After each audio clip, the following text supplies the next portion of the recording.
A busca pela perfeição moral, olha, essa é uma das jornadas mais antigas e profundas da humanidade. Mas o que essa busca realmente significa no nosso dia a dia? Vamos mergulhar um pouco nesse ideal para descobrir como ele pode de fato transformar as nossas vidas. Tudo meio que começa com essa instrução poderosa de Jesus. Sede perfeitos como perfeito é o vosso Pai Celestial. À primeira vista, parece um padrão impossível de alcançar, não é mesmo? Como poderíamos nós, seres humanos, ser perfeitos como o próprio Criador? E é exatamente essa a questão central. O que isso significa para a gente? Será que essa perfeição absoluta é algo que podemos de fato atingir? Como podemos interpretar esse chamado de uma forma que seja prática e aplicável na nossa vida? Bom, a chave para entender isso está no conceito de perfeição relativa. O objetivo não é nos tornarmos iguais a Deus. Isso seria uma meta impossível. A ideia é buscar a perfeição que está ao nosso alcance, aquela que verdadeiramente nos eleva e nos aproxima do divino. E o que seria essa perfeição que está ao nosso alcance? O próprio Jesus define: a essência é a caridade. E olha, não estamos falando apenas de dar esmolas, mas da caridade no seu sentido mais amplo, que abraça todas as virtudes, inclusive aquele desafio supremo de amar quem nos ofende. Mas se o caminho parece tão claro, por que é tão difícil seguir por ele?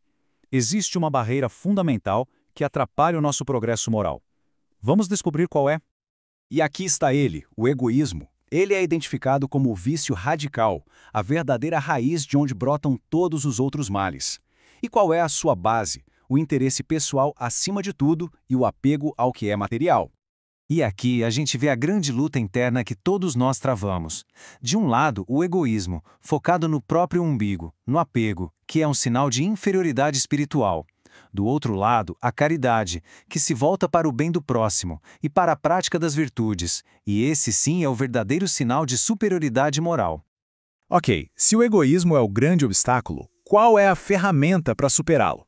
Tem que existir uma chave que abre a porta para esse progresso, não é? E a chave é esta máxima da antiguidade: conhece-te a ti mesmo. O autoconhecimento é o meio mais eficaz para o nosso aprimoramento e para a gente conseguir resistir às más inclinações. Sem esse olhar para dentro, nenhum progresso real é possível. Certo, mas como praticar o autoconhecimento? Não precisa ser algo abstrato, não. Existe um método muito prático e diário que podemos aplicar para nos conhecermos melhor. O método vem de Santo Agostinho e ele é simples, mas muito profundo. Toda noite, antes de dormir, a proposta é tirar um momento para interrogar a própria consciência, revisar as ações do dia e, a partir daí, identificar o que precisa ser melhorado. E para guiar essa reflexão, tem umas perguntas que são bem poderosas. Por exemplo, será que faltei com algum dever hoje? Alguém teve razão para se queixar de mim? Ou esta que é ótima: fiz algo que, se fosse outra pessoa fazendo, eu criticaria?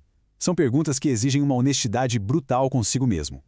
E aqui tem uma ferramenta surpreendente para a gente vencer a autoilusão, a opinião dos nossos inimigos. Pensa só, eles não têm interesse nenhum em mascarar verdade sobre nós. Por isso podem funcionar como um espelho que, apesar de talvez ser duro, é extremamente honesto. Depois de entender o caminho, o obstáculo e as ferramentas, vamos tentar visualizar o destino. Como é, afinal, o retrato de uma pessoa de bem, o ideal que estamos buscando? A pessoa de bem, então, é aquela que vive a lei de justiça, amor e caridade na sua forma mais pura. Basicamente, as suas ações são um reflexo vivo da lei divina. Uma das qualidades centrais é a motivação. Suas ações são pelo bem em si, sem esperar absolutamente nada em troca, sacrificando o interesse pessoal em nome do que é justo.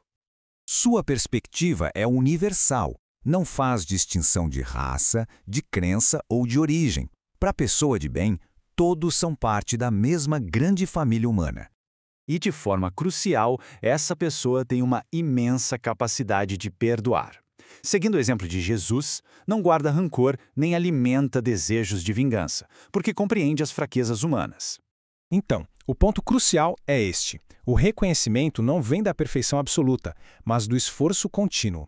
A verdadeira medida é a transformação moral e a luta diária para domar as próprias más inclinações. É o esforço que conta.